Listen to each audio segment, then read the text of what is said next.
The exploration of blood and its resonance has spawned rings of kindred eager for knowledge, power, and profit. The international human trafficking network known as the Circulatory system smuggle important vessels between domain and chronicle the powers of the blood vintages they move. The Circulatory system care little for the long-term well-being of their vessels, beyond the dip in profit they suffer when such kind die prematurely. Many kindred can look past such minor issues to the pioneering studies the system makes possible by unlocking new, invaluable features of the blood. Your relationship with the circulatory system may be as a trafficker, a client, or even as a former mortal vessel turned vampire. You may detest the faction's exploitative practices, or see their potential and crave a taste of their operations.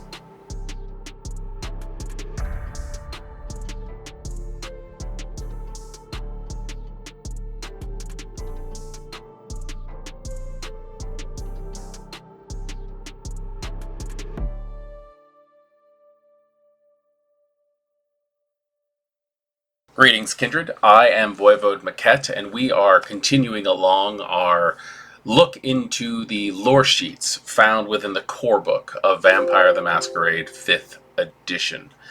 This is a touchy subject. I don't think I really took the time to mention this before.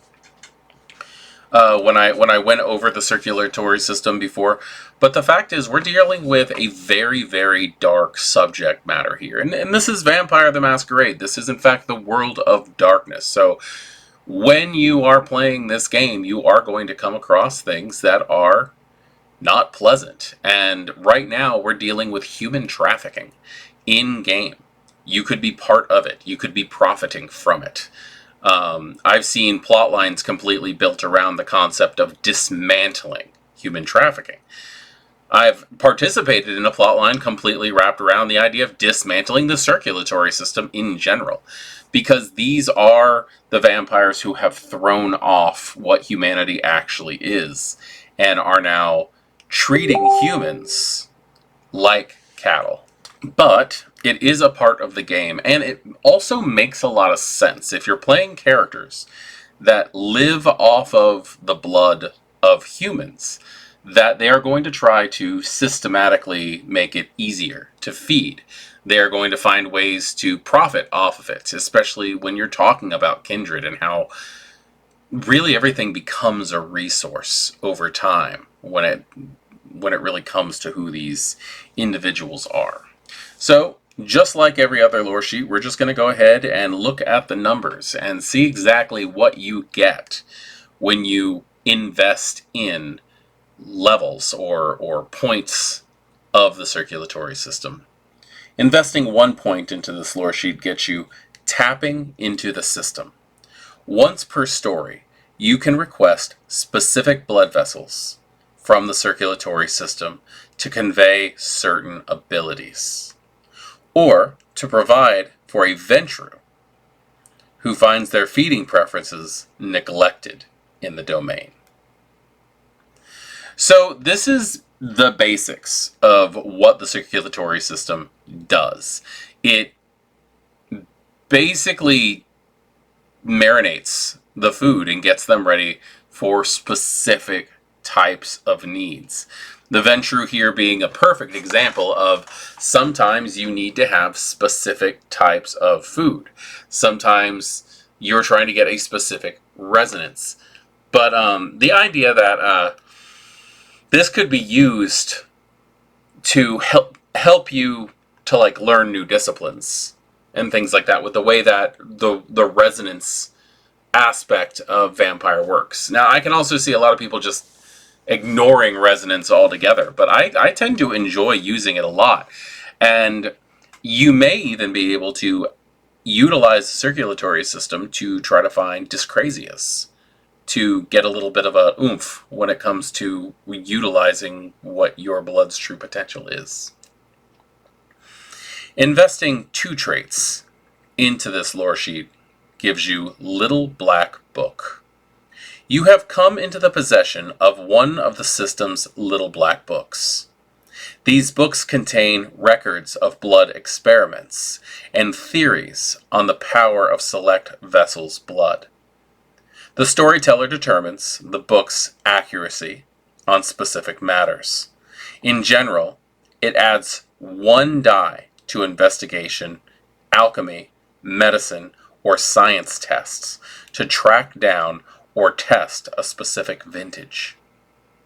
It also cuts time to research a new 2-dot to 3-dot thin blood alchemy formula in half. So the Little Black Book is obviously useful. This is going to be an item that belonged to someone who works probably in the management section of the circulatory system, the people who keep track of what's going on. Now, I like the idea that it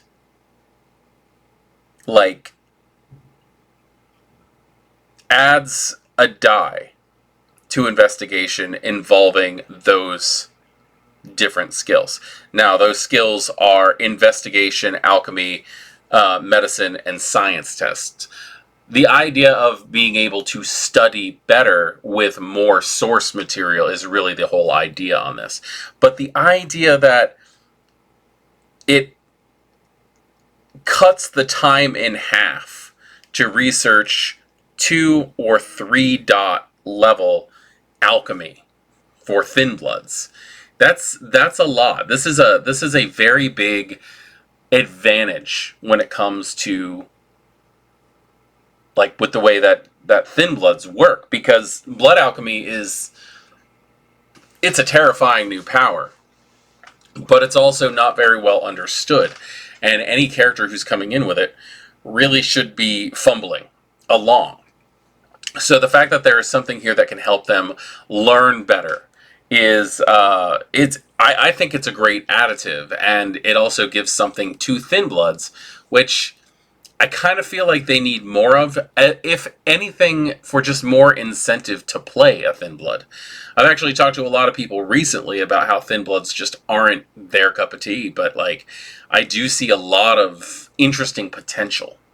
I actually have a new a thin blood character who may be joining my game in a few weeks for Thicker Than Water, which is going to take a while to get out to you guys to see it, but I really cannot wait to see this thin blood in play from what I've heard about them.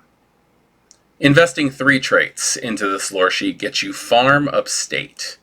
You know where the system keeps a farm of valuable vessels, mortals with blood potent enough to convey benefits to kindred drinkers. You can raid this farm, lease specific vessels at cost, or try to muscle your way in. These vessels are equivalent to 4 dots of herd, but you can only feed from them once per week, unless you overtly take over the farm. So this gives you a lot of good examples of what you can do. The idea that you can muscle in and take it, that you can buy directly from the source. You're getting wholesale here.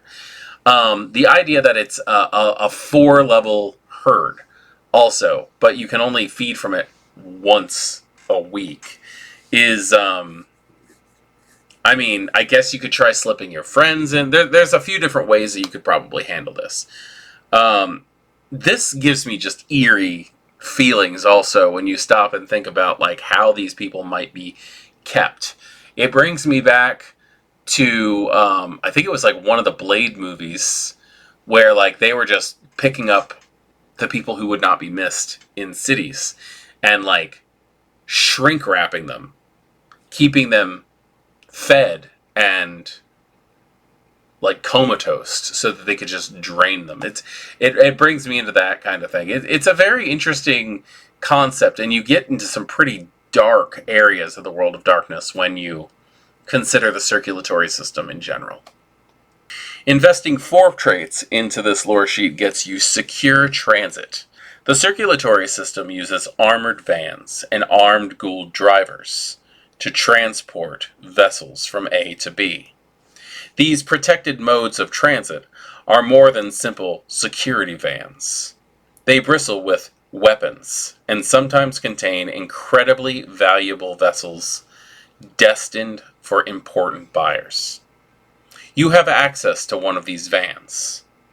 Whether you're riding up front as a legitimate driver or have successfully hijacked one of these vans, you may arrange secure travel for one or more kindred with little effort. This gets you one hell of an armored truck. That's basically how this works, is you have something that most people would not be able to contend with if you're driving through areas hostile territory. The one thing that bothers me is I think that secure transit should probably come with the threat that the circulatory system is now after you. That they should be able to track their vans. Some kind of GPS system or something like that. And I'm sure that's taken in consideration. With a lot of storytellers, you could probably just go, yes, they did, but you disabled it, or something like that.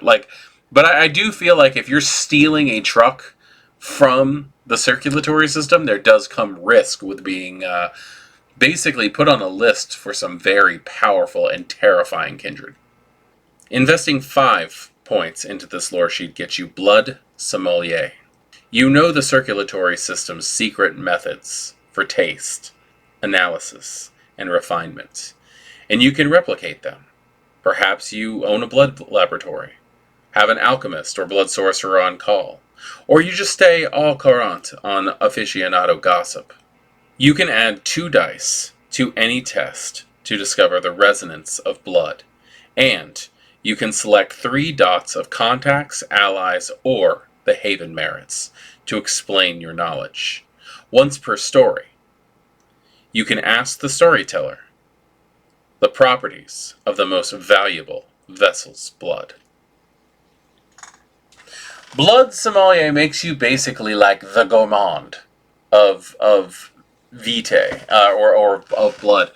I like the concept of this one a lot because it means that you're so far into the system that you know exactly how they're testing the stuff. The idea of having a blood alchemist or a blood sorcerer who helps you with these things does make a lot of sense, considering the idea of the first level of blood sorcery sometimes is taste for blood, which will help you to figure that kind of thing out. The idea that blood alchemy, there's so much science involved in it. It's always depicted as this dirty Breaking Bad meth cooking kind of thing. And when you watch, I'm gonna throw Breaking Bad in here. You've got the dirty meth lab on in the Winnebago out in the desert, or you have the amazing sterile lab that's underneath the laundry in the later seasons. The idea that it's just one style is thrown out the window on this one. And I also like the idea that once per story, you can ask the storyteller for the properties of the most valuable vessel's blood. This opens up the opportunity to throw some kind of strange stuff in the mix when it comes to your stories. This sounds like it could be a very boring plot thread that's just sitting there. Well, once per story, I can ask, what's up with this person's blood. No. What if that person has some strange immunity to dominate or presence, or they're not fully human?